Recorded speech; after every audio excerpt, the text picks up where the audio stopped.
বিসমিল্লাহির রহমানির রহিম। Hello everyone, আসসালামু আলাইকুম।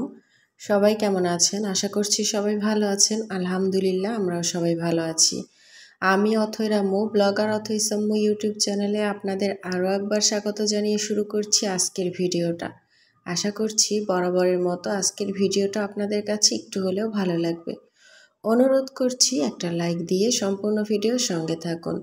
আজকের ভিডিওটা শুরু করেছি সকালে নাস্তা খাওয়ার পর থেকে। অফ ক্যামেরায় নাস্তা বানিয়ে খেয়েও নিয়েছি। প্রতিদিন সেই রুটি, পরোটা, চা, বাসি তরকারি এগুলো দেখাতে না আর নিজের কাছেও ভালো লাগে না। তাই আজকে আর শেয়ার করলাম না। থালাবাটি একদম ধোয়া থেকে শুরু করেছি ভিডিওটা। তো এই তো থালাবাটি ধুয়ে উপর করে নিয়েছি। এখন হচ্ছে ঘরে যে বোতলটা থাকে সেই বোতলটাতে করে আমি পানি ভরে নিয়ে যাব।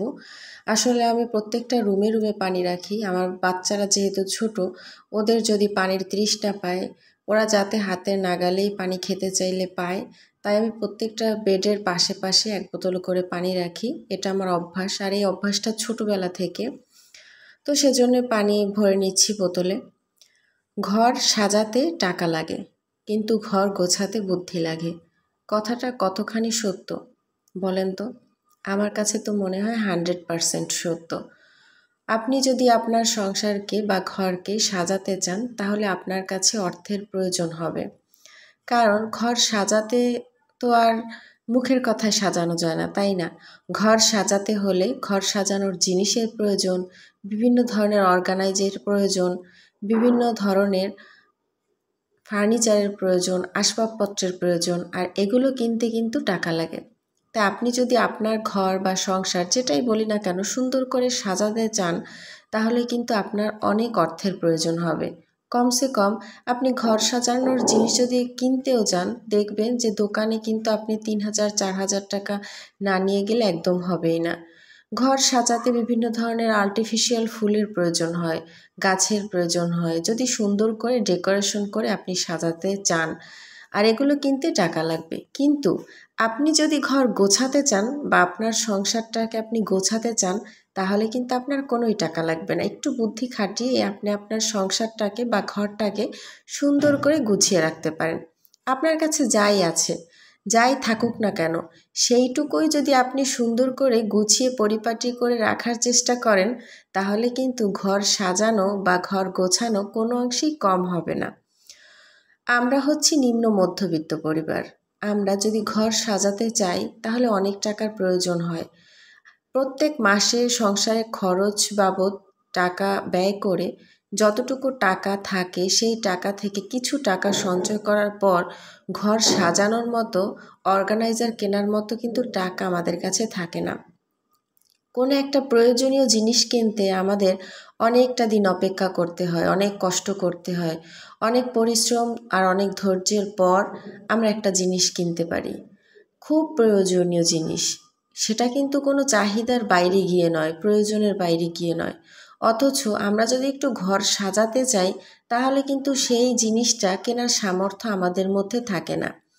কিন্তু আমাদের মতো নিম্ন মধ্যবিত্ত পরিবারের আমাদের কাছে যা কিছু আছে, যতটুকু আছে, হোক সেটা কুঁড়ে ঘরের মধ্যে সামান্য বাঁশের কিছু জিনিস, সেই জিনিসটাই যদি আপনি সুন্দর করে পরিষ্কার করে পরিপাটি করে গুছিয়ে রাখতে চান বা গুছিয়ে রাখার চেষ্টা করেন, তাহলেই কিন্তু আপনার সংসারটা বা আপনার ঘরটা অনেক সুন্দর দেখাবে। সেজন্য আমি মনে করি ঘর সাজাতে টাকা লাগে, কিন্তু ঘর গোছাতে টাকা লাগে না। শুধু একটু বুদ্ধি খাটিয়ে মনের মাধুরী মিশিয়ে আপনি আপনার সংসারটাকে বা ঘরটাকে সুন্দর করে গুছিয়ে রাখতে পারেন। আমরা গৃহিণী, আমরা নারী, আর আমরা সবই পারি। এমন কিছু পারি না যা আমাদের কাছে অসাধ্য। আমাদের মধ্যে আল্লাহ তাআলা সব কিছুর গুণাগুণ বৈশিষ্ট্য রেখে দিয়েছেন, কিন্তু বুদ্ধি করে সেই গুণগুলো, সেই বৈশিষ্ট্যগুলো আর কি তুলে ধরতে হবে। আমরা যদি চাই আমাদের সংসারের প্রত্যেকটা জিনিস সুন্দরভাবে গুছিয়ে পরিপাটি করে রাখতে চাই, তাহলে কিন্তু আমরা রাখতেই পারি। কিন্তু আমরা যদি আমাদের সেই অল্প জিনিসটুকু এলোমেলো অগোছালো করে রাখি, দেখতে কিন্তু একটুকু ভালো লাগবে না। এই দেখুন না, আমার কাছে আমার সারা ঘরের মধ্যে আর্টিফিশিয়াল ফ্লাওয়ার বা কোনো গাছ, কোনো ধরনের সাজানো অর্গানাইজার কিছুই নেই। তবুও কিন্তু আমি যতটুকু পেরেছি সাধ্য মতো চেষ্টা করেছি সব কিছু সাজিয়ে গুছিয়ে রাখার।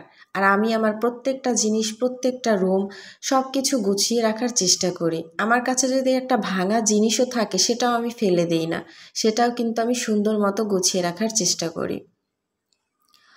কারণ আমাদের মতো পরিবারে থেকে হুটহাট করে এক একটা জিনিস কিনে ঘর সাজানোর মতো সম্ভব হয়ে ওঠে না। প্রয়োজনের তাগিদে প্রত্যেকটা মাস প্রচুর কষ্ট করে সংসারটা চালিয়ে তারপর একটা জিনিস কিনতে হয়। সেখানে যদি আমাদের যতটুকু আছে সেইটুকুই আমরা গুছিয়ে না রাখতে পারি তাহলে কেমন হয়? বাইরে থেকে যদি একজন লোক ঘরে বা সংসারে মেহমান হয়েও আসে, আর এসে যদি দেখে ঘরে অনেক জিনিস আছে, দামি দামি ফার্নিচার, অর্গানাইজার সব কিছু আছে, কিন্তু এলোমেলো, অপরিষ্কার, অগোছালো, তারা কি বলবে? তারা বলবে এই যে গৃহিণী একদমই কাজের না, এই গৃহিণী একদমই গোছানো কাজকর্ম পারে না, কোনো কিছুই সাজানো গোছানো নেই, অনেক কিছু আছে তবে সব কিছুই এলোমেলো। আর আমার মনে হয় আমার সংসারে যদি বাইরে থেকে কেউ আসে, সে নিশ্চিত সামনাসামনি না হলেও মনে মনে এতটুকু বলতে বাধ্য যে ঘরে তেমন কিছুই নেই, তবে যতটুকু আছে সবটুকু সুন্দরভাবে গুছিয়ে কিন্তু পরিপাটি করে রেখেছে। বলতে হবে যে গৃহিণী গোছানো। তাই আমার এইটা মনে হয় যে ঘর গোছাতে টাকা লাগে না, বুদ্ধি লাগে, মনের মাধুরী মিশিয়ে ভালোবাসা দিয়ে গোছাতে। কিন্তু ঘর সাজাতে টাকা লাগে, যেই সামর্থ্য সবার থাকে না, হয়ও না। তবে আল্লাহ তাআলা অনেককেই অনেক সামর্থ্য দিয়েছেন, আর যাদের দিয়েছেন তো তাদের দিয়েছেন। আর আমাকে যে সামর্থ্য দিয়েছেন আল্লাহর দরবারে লাখো কোটি শুকরিয়া আদায় করি সব সময়। কারণ আমি যেই পজিশনে আছি অনেকে এই পজিশনেও নেই। পৃথিবীতে এমন অনেক মানুষ আছে যারা প্রতিনিয়ত যুদ্ধ করে যাচ্ছে জীবনের সাথে এই পৃথিবীতে বেঁচে থাকার জন্য। তো তাদের থেকে আমি নিজেকে অনেক সুখী মনে করি।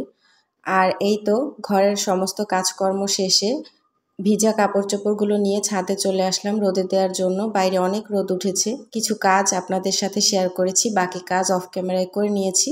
আজকের ভিডিও এই পর্যন্ত। ভালো থাকবেন সবাই। আল্লাহ হাফেজ।